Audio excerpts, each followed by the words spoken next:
Hey everyone. So, working on finishing up the burning on this charcuterie board here. Um, just wanted to do a quick little video of that. I was asked if I would do that by a buddy on Instagram. Um, so I was like, yeah, sure, I guess so. Um, so yeah, figured this would be just a good opportunity just to show a little bit of the process. All I'm doing right now is I already have a couple of images on this board. Um, and then right now I've been working on doing the outline of the lettering. And this is a verse, Psalm 34:8. It says, "Oh, taste and see that the Lord is good." And there is a second part of that verse, "Blessed is the man who trusteth in him."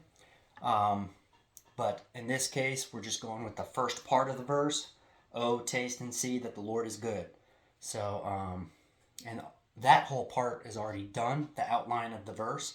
Um, yeah, but now we have the verse reference to outline Psalm 34, verse 8. So, uh, yeah, here it is. Already got the tool all heated up. Nice and hot and spicy. I think, yeah, I think that's on camera. It's always interesting getting down toward the bottom of the board where my hand is not on the board in order to do the burning. Um, so it totally changes up the angle and everything. It can be interesting at times. Sometimes I'll even put my other hand under my working hand just to help give myself a little base. But you know, I do a lot of turning of the board too as I'm going to help me get the right angles and stuff like that in order to go the right way with the grain of the wood and that kind of thing. So anyway, uh, here we go. Psalm 34:8. It's a good one. Yeah, this is nice and hot. Nice and hot.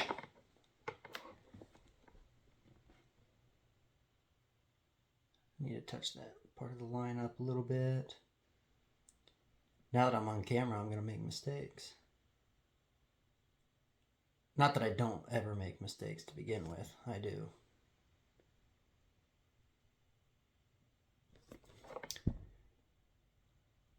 That's part of the fun, though, you know? Learning how to cover up your mistakes on such a permanent type of art. There's no erasing this. But that can be pretty fun to me. Learning how to hide your mistakes, if you will, or just turn them into, make it look like, oh, it was always supposed to be like that. Okay, and now we're gonna spin the board a bit. Lots of shifting around on my stool here.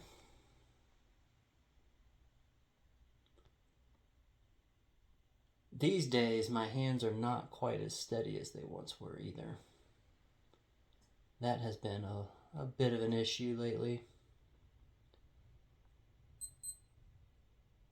But again, you learn to work around and work with what you got. Can't change my hands, can't change my arms. Check the tip there. Every so often you need to clean off the tip of your wood burning tool. Because, you're burning wood. And it doesn't take too long before you get a slight buildup of carbon, basically, on the tip. And it can cause things to react differently or whatever. if you get enough buildup, which rarely happens, but it has, um, it can even build up enough to where it'll cause some bumpiness on the wood while you're going along. So if you're doing real fine stuff, that can be a bit of an issue.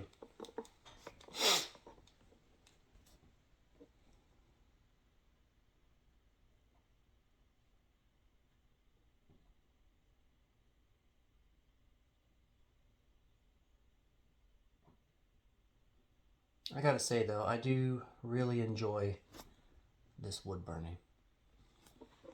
Always have since day one.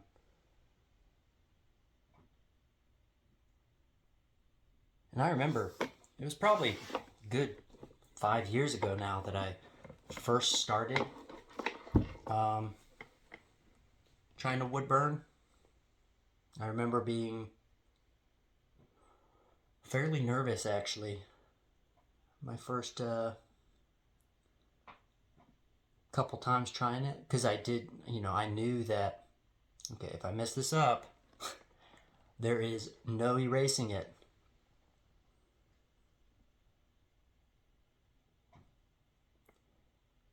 But no need to be nervous.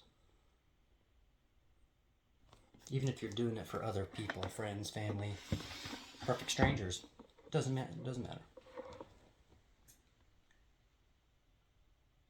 An artist can and will always have a little bit of nervousness, perhaps, but you can't let that stop you from going.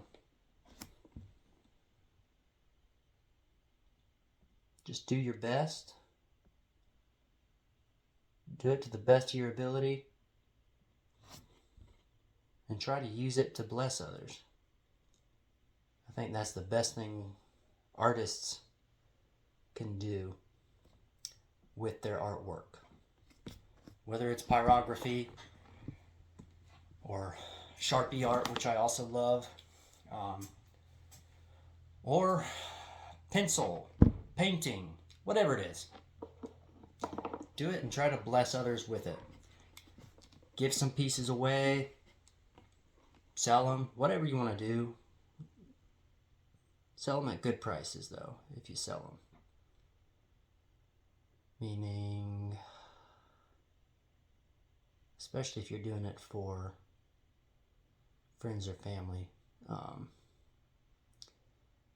And as long as it's not going to break the bank for you, you got to be reasonable with it, but try to be reasonable on your customer's side of things too.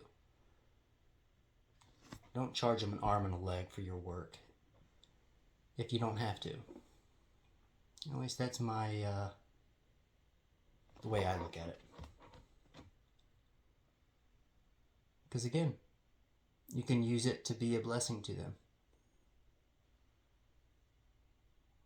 Okay, so you probably can't see it from the angle of the camera, but you're working with wood, so obviously there are some indiscrepancies in the wood. There are, obviously the grain of the wood. There are little dips and maybe dings and, whatever you want to call it. There's knots. There's a knot right here. Thankfully, I'm not burning anything there because that totally changes how the burning tool reacts. But there's all these things that you have to think about when wood burning.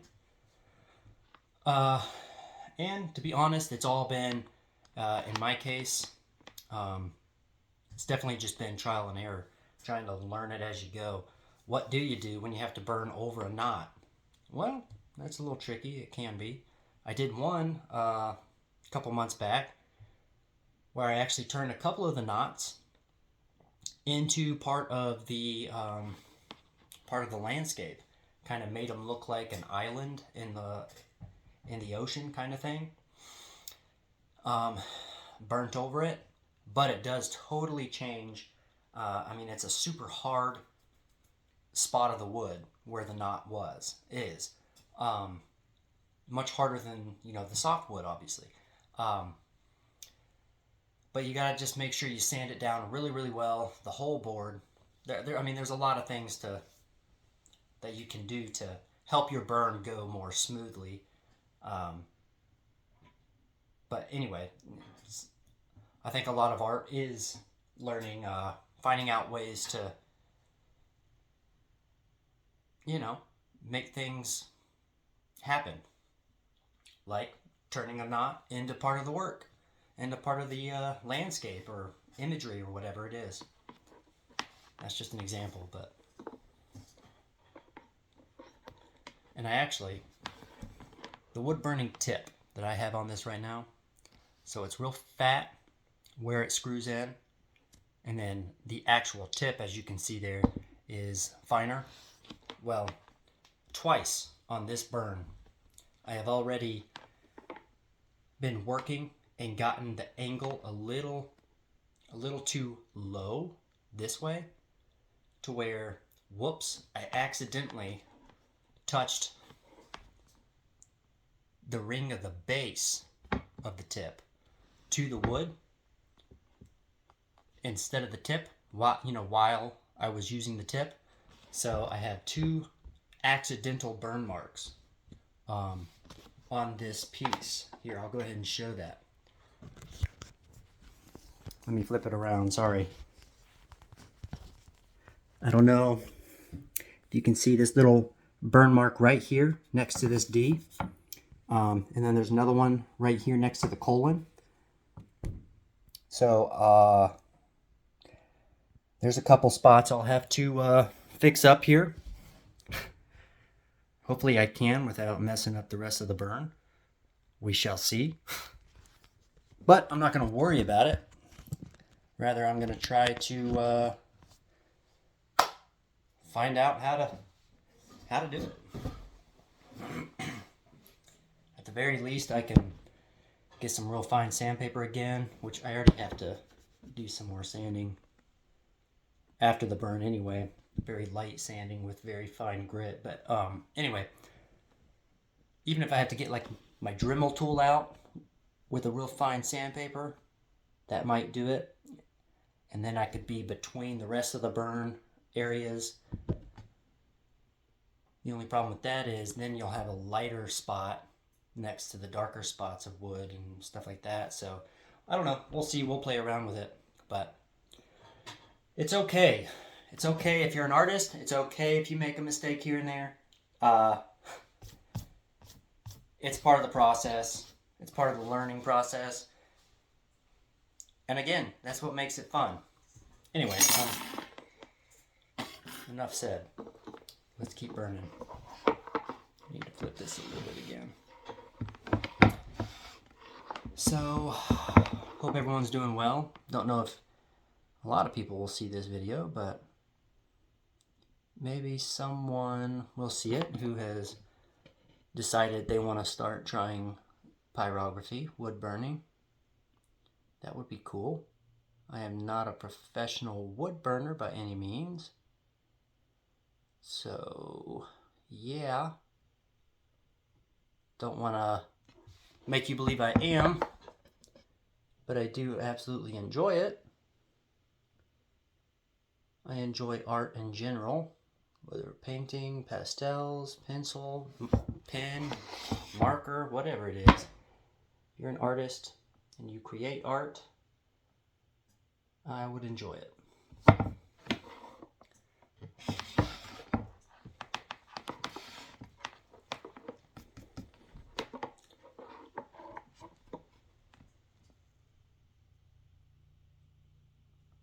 In fact,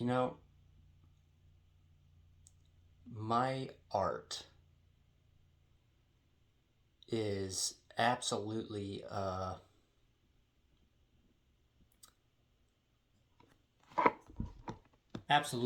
one of my main sources of stress alleviation too. If I'm super stressed out about something or for whatever reason, and I decide to go ahead and do a Sharpie drawing or wood burning, whatever. Next thing I know, I'm into it. and no longer stressed out. It works really well.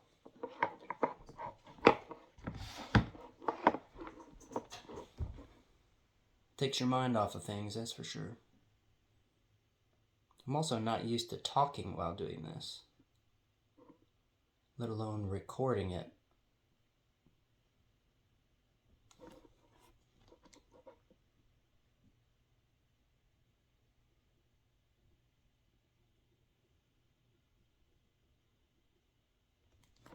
I was pretty surprised that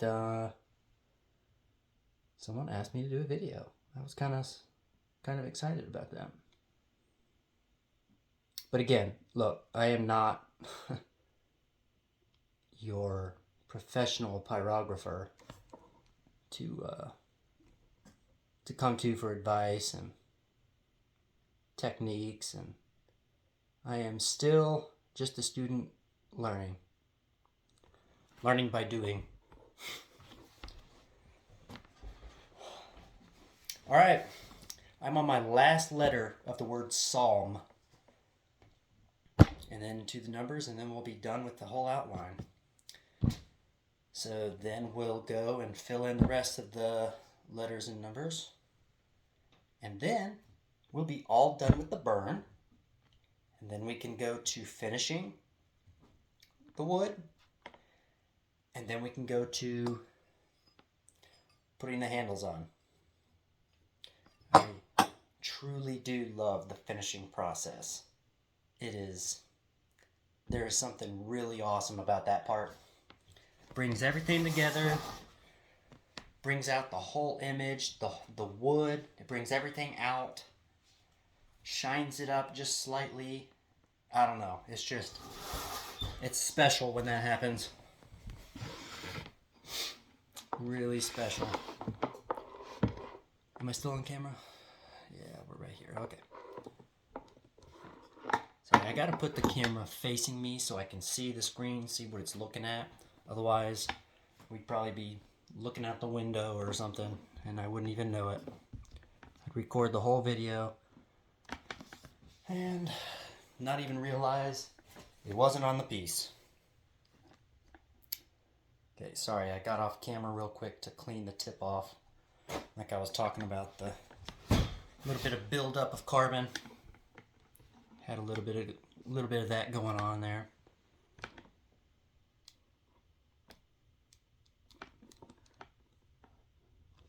Sorry, sometimes I get to doing this and I forget to breathe. And that can really mess you up, cause you to get a little bit squiggly on your fine lines and things like that. It really doesn't help you out.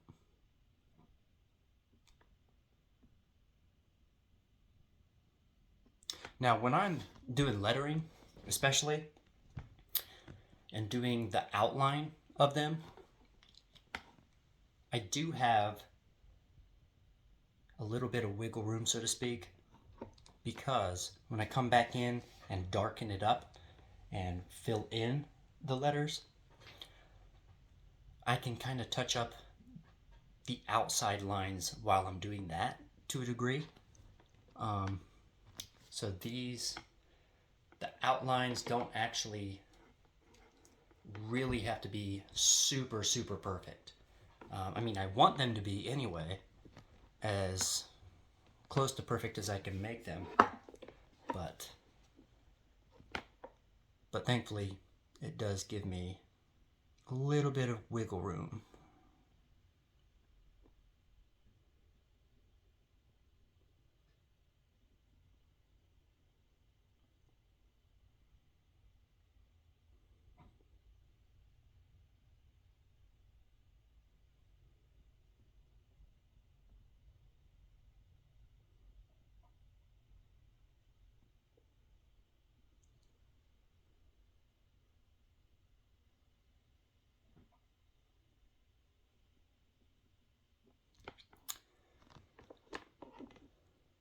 So by the time I post this, I would love to hear if anyone happens to see this that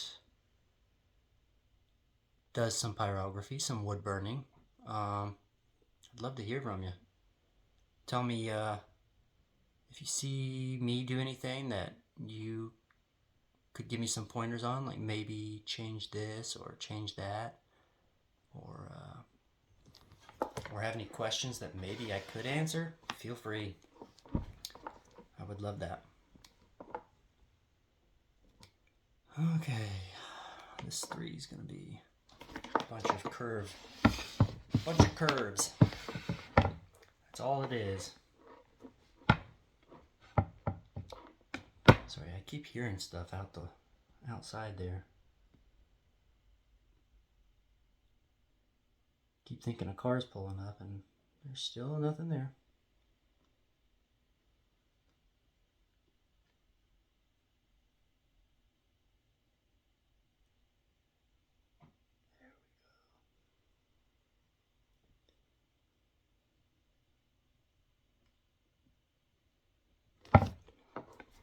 Flip it a little bit again.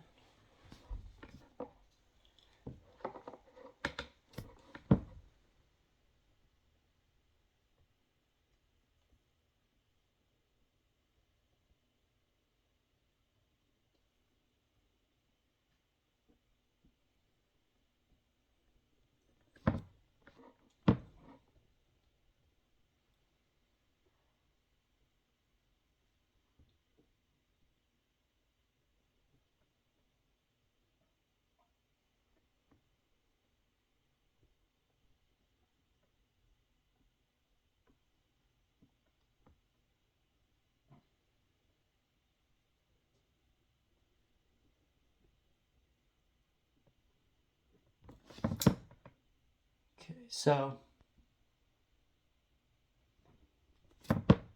I have been asked about buying and using a CNC machine to do these boards, these charcuterie and cutting boards. I was asked if I had one, if I use one, and even why don't I use one. Well, 2 things. I think there's something special about being able to offer hand-burned boards for your clientele. Now, I'm not trying to sound special. Not by any means. Again, I am not the world's best artist, the world's best wood burning guy. Not by any means. That got a little loose. But yeah, I don't know. My very first one I did actually for a good family friend. I actually asked them, would you prefer that I do this hand burn it, or I could make it an even better image, cleaner lines, cleaner everything, darker even,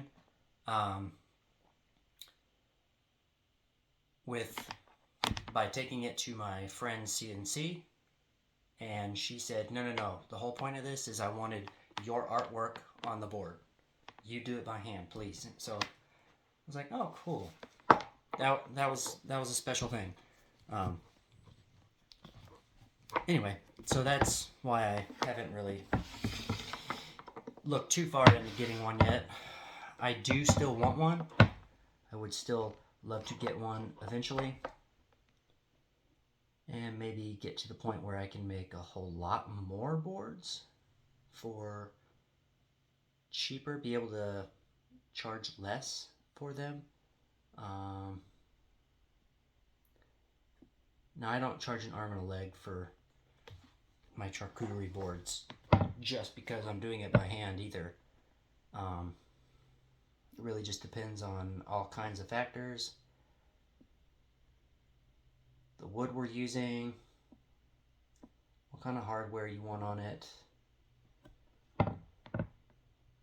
how long it does take me to do it. That obviously is factored in. But I also can't charge by the hour, because if I did, some of these would be ridiculously high.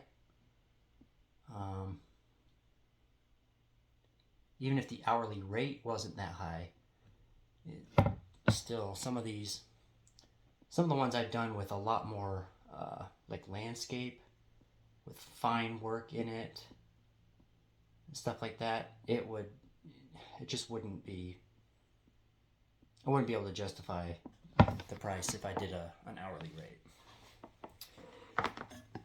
But anyway, I think that does it. So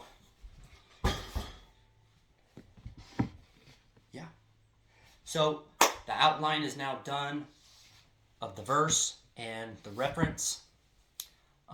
Again, I do have those couple of spots I gotta fix up there of the accidental burns, but yeah, let's give you a quick preview of what this is gonna look like. Again, we still have to come in and do the main bits of the letters and stuff, but the outline is done. So, quick preview. Flip this around. Sorry, put my hand over the lens. So, there it is. Psalm 34:8.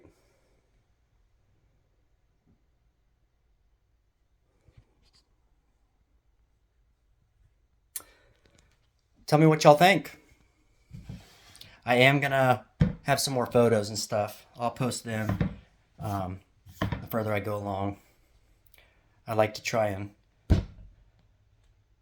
keep photos of the whole process. But that's kind of why I did this quick little video. It's probably not as quick as I was trying to make it, but just to show that I really do it by hand. Yeah. Anyway, can't wait to get this one complete. It won't be too long now. Finish the letters, the numbers, and then finishing. Can't wait. And handles. All right.